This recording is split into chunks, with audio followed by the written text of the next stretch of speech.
students. I, Pankaj Vashisht, welcome you all in today's lecture of EduSet of Physics. Today we are going to study chapter 13 of class 10, that is magnetic effect of electric current, यानी कि विद्युत धारा का चुंबकीय प्रभाव। तो आज के इस लेक्चर में बच्चों हम पढ़ेंगे कि जब भी किसी विद्युत धारावाही चालक को एक चुंबकीय क्षेत्र में रखा जाता है तो क्या उस पर कोई बल लगता है। अब तक के पाठ में हमने पढ़ा बच्चों कि जब भी एक चालक में से विद्युत धारा का प्रवाह होता है तो वो एक चुंबकीय क्षेत्र अपने आसपास उत्पन्न करता है, यानी कि वो एक चुंबक की भांति व्यवहार करता है। आज के टॉपिक में हम पढ़ेंगे बच्चों कि क्या एक धारावाही चालक को जब चुंबकीय क्षेत्र के अंदर रखा जाए तो क्या उस पर कोई बल लगेगा। ठीक है, क्या फर्क है दोनों में। उसमें तो हमने पढ़ा कि चालक जो है वो चुंबक की तरह व्यवहार कैसे करता है, और आज के टॉपिक में हम पढ़ेंगे कि धारावाही चालक को जब एक चुंबकीय क्षेत्र में रखा जाए तो उसके साथ क्या होगा, क्या उस पर कोई बल लगेगा या नहीं।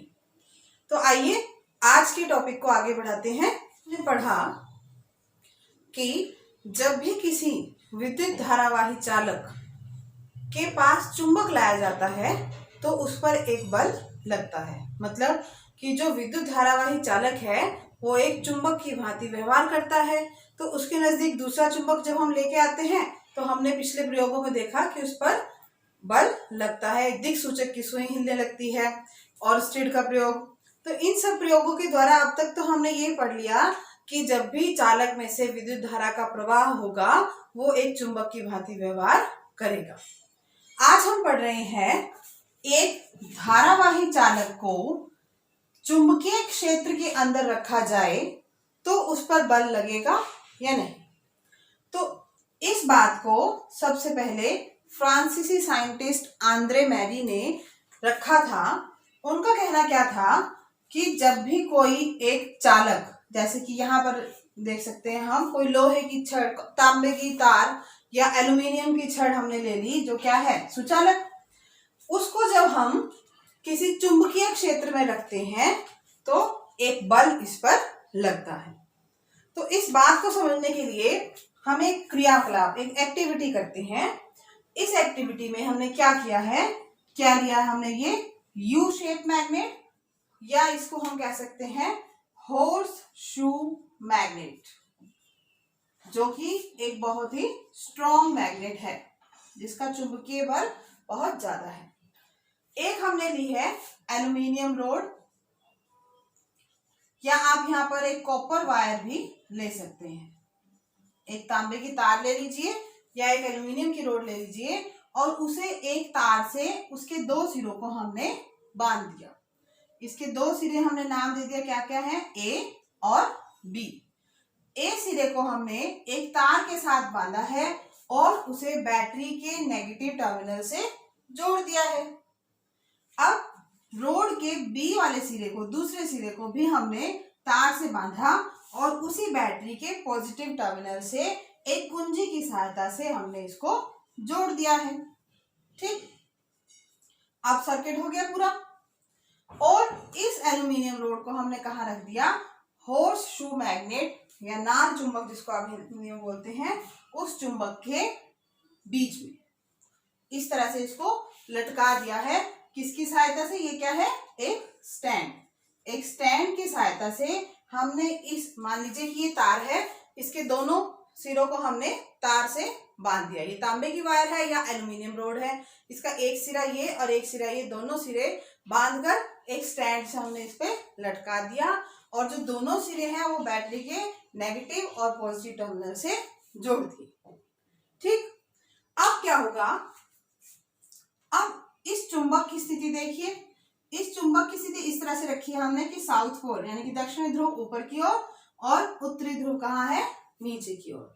तो इसके द्वारा उत्पन्न किया गया चुंबकीय क्षेत्र कहाँ होगा, नॉर्थ पोल से साउथ पोल की तरफ। ये होगी मैग्नेटिक फील्ड यानी कि चुंबकीय क्षेत्र की दिशा। अब हम क्या करते हैं, इस कुंजी को बंद कर देते हैं। की को हमने क्लोज कर दिया, पिन लगा दिया, प्लग लगा दिया, तो क्या होगा, सर्किट क्लोज हो गया। अब इसके अंदर से करंट फ्लो होना शुरू हो जाएगा और वो करंट किस दिशा में चलेगा, from positive to negative, positive से चलेगा। तो ये चल पड़ा यहाँ से, ये पॉजिटिव से यहाँ से चला, यहाँ गया और ये आ गया यहाँ पर। ठीक, फिर यहाँ पर B से A की तरफ जो है विद्युत धारा यानी कि करंट की डायरेक्शन होगी। फिर B से A और A से इस तार से होता हुआ वो कहाँ आ जाएगा, वापस negative terminal of the battery के पास। तो ये सर्किट हमारा पूरा हो गया, करंट की डायरेक्शन हमें पता लग गई। अब हमने देखा कि जब इस सर्किट में करंट फ्लो कर रहा है तो इस रोड के अंदर भी करंट आ रहा है, यानी कि विद्युत धारा का प्रवाह इसके अंदर से भी हो रहा है। और कौन सी दिशा में हो रहा है, फ्रॉम B टू A, इस तरह से। अब क्या होगा, हमने क्या पढ़ा है कि जब भी किसी चालक में से विद्युत धारा का प्रवाह होता है तो वो एक चुंबक की भांति व्यवहार करती है। तो यानी कि इस रोड का भी अपना एक चुंबकीय क्षेत्र जो है इसके आसपास बन जाएगा। और हम क्या पाएंगे कि जैसे ही हम स्विच को ऑन करते हैं, ये जो रोड है एल्युमिनियम की रोड लेफ्ट साइड पर यानी कि बाईं ओर थोड़ी सी शिफ्ट हो जाएगी, मूव कर जाएगी। ऐसा क्यों हुआ, क्योंकि ये जो चुंबकीय क्षेत्र था इस शू मैग्नेट के कारण, नॉर्थ पोल और साउथ पोल ये भी एक चुंबकीय क्षेत्र है और इस धारावाही चालक का भी अपना एक चुंबकीय क्षेत्र है। तो यहाँ पर हम ये मान सकते हैं कि दो चुंबक यहाँ पर पास पास रखे हुए हैं।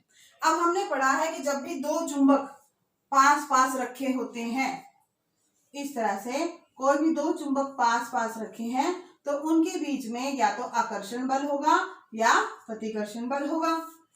अब ये रोड इस तरफ सरक गई है यानी कि लेफ्ट साइड पे सरक गई है, तो इसका मतलब ये इस ओर आकर्षित हुई है। तो यानी कि ये जो है इसका साउथ पोल और ये जो है इसका नॉर्थ पोल बन गया और इस चुंबक ने दूसरे चुंबक को अपनी ओर आकर्षित कर लिया। अब हम देखते हैं कि क्या बैटरी के टर्मिनल्स को चेंज करने पर, बदलने पर भी कोई प्रभाव पड़ेगा। ठीक है, अब तक तो हमने पढ़ लिया कि क्या हुआ और क्यों हुआ। क्या पढ़ा हमने कि जब भी एक धारावाही चालक को चुंबकीय क्षेत्र में रखा जाता है, ये चुंबकीय क्षेत्र पहले से ही था, तो उसके अंदर उसके ऊपर एक बल लगता है। वो बल या तो उसे इस तरफ खींचेगा या उसे उस तरफ खींचेगा। ये हमने अभी इस प्रयोग के द्वारा देख लिया। और क्या पाया गया इस प्रयोग में कि जैसे ही हम स्विच ऑन करते हैं, ये छड़, एल्युमिनियम की छड़ या तांबे की तार इस तरफ यानी कि लेफ्ट साइड पर डिफ्लेक्ट हो जाती है, हिल जाती है। अब हम दूसरा प्रयोग करते हैं और देखते हैं कि क्या इस बल की दिशा बदल सकती है। क्या ये रोड जो इस तरफ आई थी लेफ्ट साइड पर, हो सकता है वो राइट साइड पर जाए। कब, जब हम इस बैटरी के टर्मिनल्स को बदल देते हैं। अगर मैं इस बैटरी के टर्मिनल में यहाँ पर नेगेटिव और यहाँ पॉजिटिव कर दूं, ये मैंने टर्मिनल्स बदल दिए, तो क्या होगा, ये पॉजिटिव टर्मिनल है अब और ये नेगेटिव। अब फिर से करंट फ्लो करेगा जैसे ही हम की प्रेस करेंगे और वो करंट कहाँ जाएगा, फ्रॉम पॉजिटिव टू नेगेटिव। ये यहाँ पर आ गया करंट पॉजिटिव से चलता हुआ और ये आ गया कौन से पॉइंट पर, ए पॉइंट पर। अब करंट का फ्लो कहाँ है, ए से बी की तरफ, विपरीत दिशा में। ये देखिए, ठीक है। तो अब देखो धारा, विद्युत धारा का प्रवाह की दिशा क्या हो गई, बदल गई, विपरीत दिशा में हो गई। और अब जो है ये छड़ जो है वो राइट साइड पे यानी कि इस साइड पे मूव कर जाएगी। तो हमने क्या पाया कि जैसे ही हम बैटरी के टर्मिनल्स को बदल देते हैं तो छड़ के अंदर जो विस्थापन आ रहा है वो भी विपरीत दिशा में हो जाता है। तो इसका मतलब इस धारावाही चालक पे लगने वाला बल बैटरी के टर्मिनल्स पर डिपेंड करता है, इस पर निर्भर करता है कि ये पॉजिटिव टर्मिनल से जुड़ा है या नेगेटिव टर्मिनल से जुड़ा है। उसी प्रकार से इस पर लगने वाले बल की दिशा भी क्या होगी, बदल जाएगी। ठीक है, अब एक और चीज करके देखते हैं कि क्या इस चुंबक के पोल्स को अगर हम बदल देते हैं तब भी कोई प्रभाव पड़ेगा। और क्या पाया गया इस प्रयोग को करने पर, यदि मैं इस हॉर्स शू मैग्नेट के पोल्स को चेंज कर देती हूँ, यहाँ पर नॉर्थ पोल और यहाँ पर साउथ पोल कर देती हूँ, तब भी जो ये एल्युमिनियम रोड है, जो कॉपर वायर है, उसकी डिफ्लेक्शन में चेंज आता है। जो पहले लेफ्ट साइड पे हो रही थी वो राइट साइड पे हो जाएगी, अगर पहले राइट बेल थी तो वो लेफ्ट साइड पर चली जाएगी।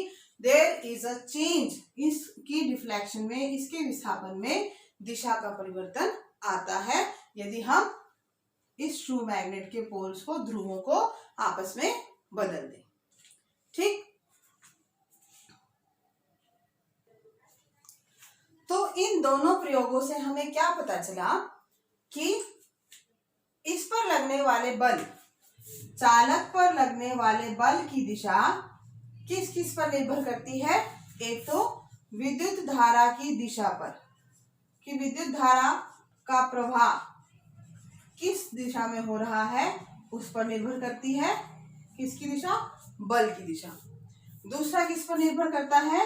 चुंबकीय क्षेत्र की दिशा पर, चुंबकीय क्षेत्र की दिशा पर। ठीक है, ये दो प्रयोगों से हमें पता लगा कि अगर हम यहाँ टर्मिनल्स को चेंज कर देते हैं तो भी इस पर लगने वाले बल में चेंज आया था, इस पर लगने वाले जो फोर्स थी उसकी डायरेक्शन चेंज हो गई थी। जब हमने इसका नॉर्थ पोल और साउथ पोल आपस में बदल दिया तो देखो यहाँ पे अब डायरेक्शन क्या हो जाएगी मैग्नेटिक फील्ड की, अब इसकी डायरेक्शन ये हो जाएगी नॉर्थ से साउथ। तो चुंबकीय क्षेत्र की दिशा बदलने से भी रोड पर, एल्युमिनियम रोड पर लगने वाले बल की दिशा बदल जाती है। एक चीज और पाई गई बच्चों कि जब भी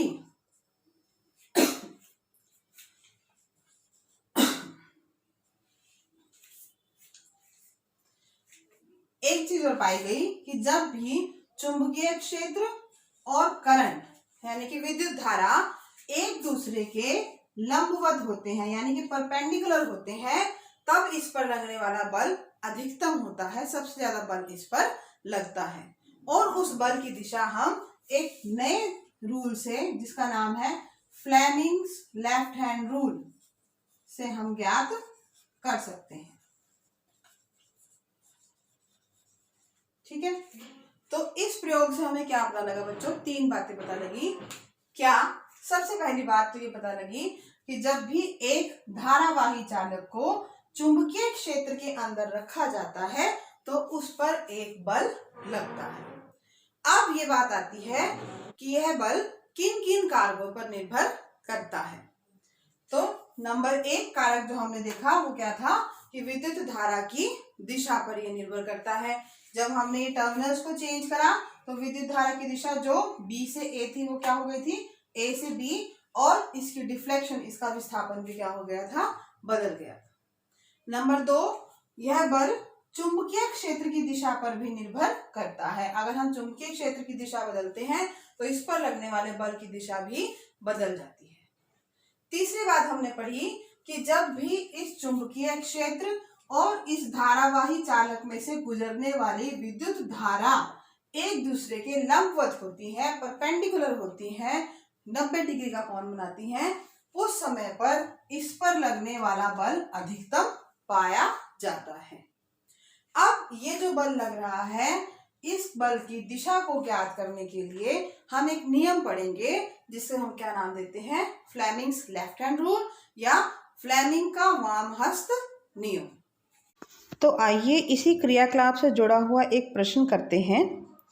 इस प्रश्न में क्या कहा गया है कि यदि क्रियाकलाप में दी हुई छड़ AB का विस्थापन किस प्रकार प्रभावित होगा यदि नंबर एक, छड़ AB में प्रवाहित विद्युत भाग में वृद्धि हो जाए, नंबर दो, अधिक प्रबल नाल चुंबक लगाया जाए, नंबर तीन, AB की लंबाई में वृद्धि कर दी जाए।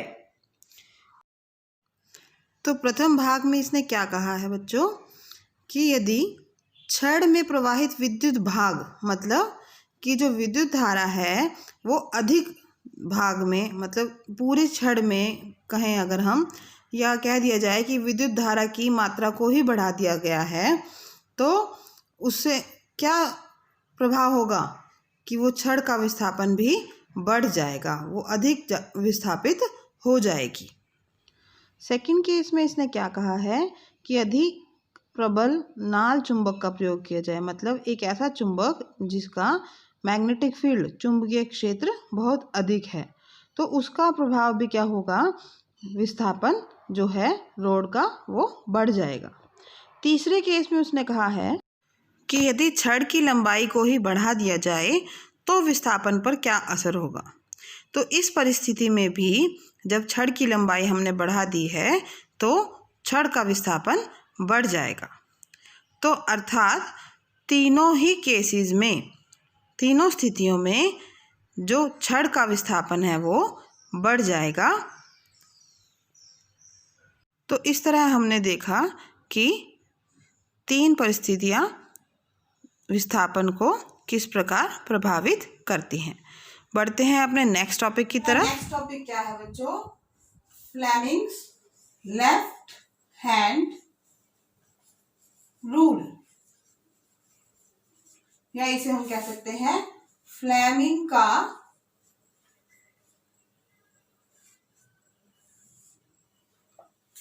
वाम हस्त नियम।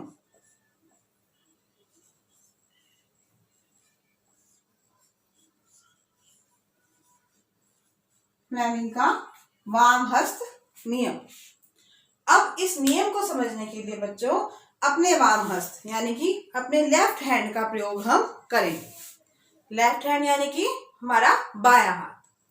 अगर हम अपने लेफ्ट हैंड की पहली फिंगर यानी कि तर्जनी, बीच वाली फिंगर यानी कि मध्यमा और अंगूठे को इस प्रकार से फैलाएं कि ये तीनों एक दूसरे के लंबवत हो, मतलब ये तीनों एक दूसरे के साथ 90 डिग्री का कोण, ये देखिए 90 डिग्री का कोण बन रहा है ना, ये 90 डिग्री का। ऐसे ही अगर मैं इसे इस तरह से कर दूं तो ये क्या हो गया, 90 डिग्री का कोण, और ये भी क्या हो गया, 90 डिग्री का कोण। तो हमें अपनी तीनों उंगलियों को, दोनों उंगलियां और अंगूठे को इस प्रकार से फैलाना है कि ये तीनों परस्पर लंबवत हो, एक दूसरे के परपेंडिकुलर हो। तो जो सबसे पहले वाली उंगली है, तर्जनी उंगली या फर्स्ट फिंगर जिसको हम कह सकते हैं, वो क्या बताती है हमें, चुंबकीय क्षेत्र की दिशा। ये क्या है, चुंबकीय क्षेत्र की दिशा। और जो हमारी मध्यमा यानी कि मिडिल फिंगर है, वो हमें क्या बताती है, विद्युत धारा की दिशा। याद रखना बच्चों कि फर्स्ट फिंगर यानी कि तर्जनी उंगली बताएगी चुंबकीय क्षेत्र की दिशा, और जो मिडिल फिंगर है, बीच वाली फिंगर है, ये बताएगी विद्युत धारा की दिशा।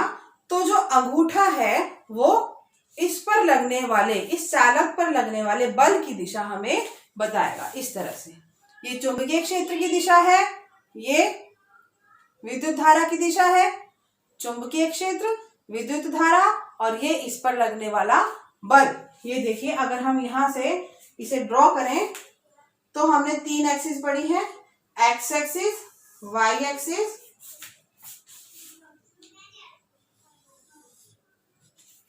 और जेड एक्सिस।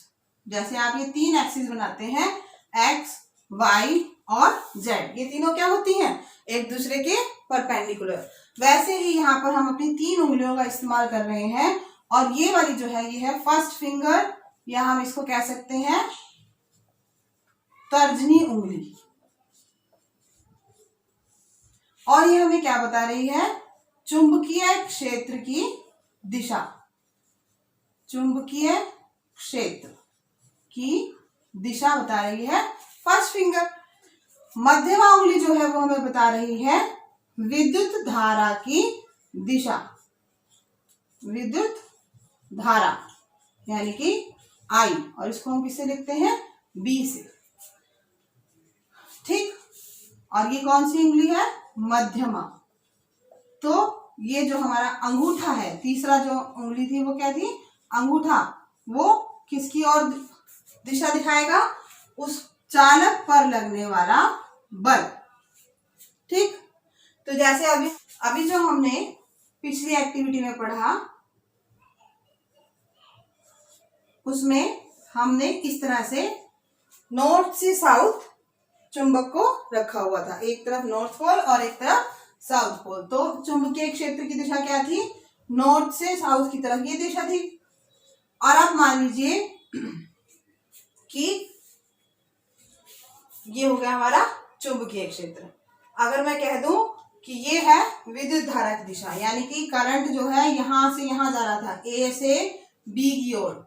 अभी पिछले आर्टिकल में हमने पढ़ा था जो ए से बी की ओर, तो हमें यहाँ पर दो दिशाएं मिल गई है। एक तो ये है करंट की दिशा और ये है चुंबकीय क्षेत्र की दिशा। तो ये अपने बाएं हाथ से देखिए ये बन गई, ठीक है। तो अंगूठा कहाँ आ रहा है? बाहर की तरफ। तो इस पर लगने वाला बल कैसा होगा?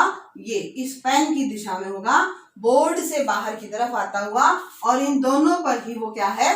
परपेंडिकुलर है, लंबवत है। तो हमें इस पर लगने वाले बल की दिशा मिल जाएगी और ये बाहर की तरफ उस एल्युमिनियम रोड को धकेल देगा, तो वो विस्थापित हो जाएगा राइट साइड पे। ओके, तो यहां से हमें फ्लेमिंग के वाम हस्त नियम से हमें तीनों दिशाओं का पता चलता है। तो अगर फ्लेमिंग का वाम हस्त नियम हम पढ़ते हैं और उसकी स्टेटमेंट जो है आपको याद करनी है, तो हम क्या कहेंगे? इस नियम के अनुसार अपने बाएं हाथ की तर्जनी, मध्यमा तथा अंगूठे को इस प्रकार फैलाएं कि ये तीनों एक दूसरे के परस्पर लंबवत हों।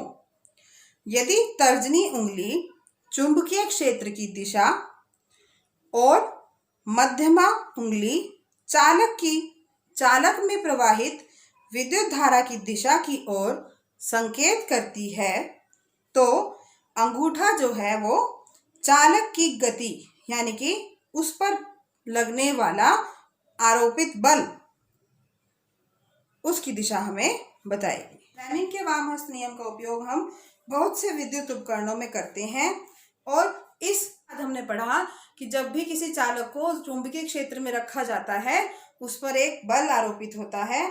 इस तथ्य का प्रयोग विद्युत मोटर, विद्युत जनित्र, माइक्रोफोन, ऐसी कई सारी युक्तियों में किया जाता है, जिनमें धारावाही चालक तथा चुंबकीय क्षेत्र दोनों का ही उपयोग होता है। आगे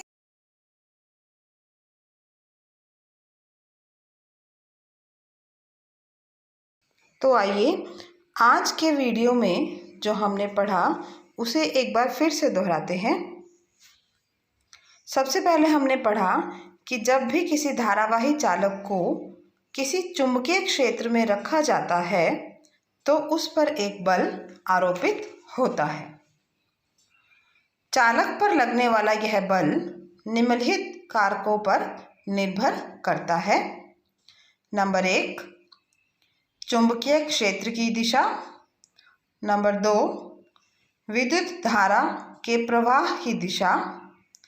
नंबर 3, चुंबकीय क्षेत्र व विद्युत धारा के परस्पर कोण पर, जिसमें यह पाया गया कि जब चुंबकीय क्षेत्र चालक के लंबवत होता है, तब यह बल सबसे अधिक लगता है। उसके बाद हमने पढ़ा फ्लेमिंग का वाम हस्त नियम। फ्लेमिंग का वाम हस्त नियम चालक पर लगने वाले बल की दिशा ज्ञात करवाता है। इस नियम के अनुसार यदि हम अपने बाएं हाथ की तर्जनी, मध्यमा व अंगूठा, इन तीनों को परस्पर लंबवत फैला लें, तो जो तर्जनी उंगली है वह चुंबकीय क्षेत्र की दिशा बताएगी, मध्यमा धारावाही चालक की दिशा बताएगा, और अंगूठा जो है उस चालक पर लगने वाले बल की दिशा दर्शाता है। इस नियम के प्रयोग से हम चालक पर आरोपित बल की दिशा आसानी से ज्ञात कर सकते हैं। आज की इस वीडियो में हमने इन 2 टॉपिक्स के बारे में पढ़ा। आशा करती हूँ कि आप सभी को यह समझ में आए होंगे। धन्यवाद।